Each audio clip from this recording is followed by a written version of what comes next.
La frontera entre México y Estados Unidos es emblemática en materia de combate al crimen organizado, ya ahí es donde por primera vez fue capturado el narcotraficante mexicano, Joaquín El Chapo Guzmán Loera, en 1993, cuando se le buscaba por su relación con el asesinato del cardenal Juan Jesús Posadas Ocampo.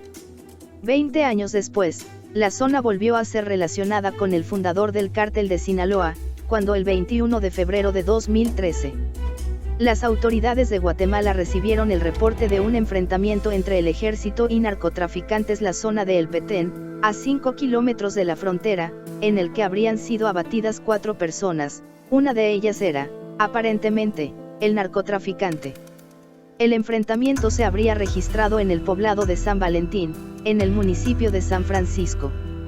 Para entonces, habían pasado 12 años de que Guzmán Loera se había fugado de la cárcel de máxima seguridad de Puente Grande, Jalisco, y era uno de los delincuentes más buscados tanto en México como en Estados Unidos. Reportes periodísticos dados a conocer tanto en México como en Estados Unidos, la afirmación de que el Chapo estaba en Guatemala fue hecha por expertos de la firma de seguridad y consultoría Stratford, y filtrada en un correo electrónico por Wikileaks. El periodista mexicano Joaquín López Dóriga, reportó en Televisa, que el enfrentamiento se había registrado en una de las zonas más selváticas de Guatemala y citó palabras del entonces ministro de Gobernación del país centroamericano, Mauricio López Bonilla, quien habría señalado que unidades de investigación estaban en el área para levantar material fotográfico y cotejos biométricos que ayudaran a identificar a los muertos y comprobar si uno de ellos era el Chapo Guzmán. Incluso, señaló, según lo reportado por el periodista, que se trabajaba en coordinación con autoridades de México y de EU para comprobar si uno de los muertos era Guzmán Loera. Sin embargo, cuestionado sobre el tema, el entonces presidente mexicano, Enrique Peña Nieto, declaró a la prensa: "No he podido confirmar, espero tener una actualización".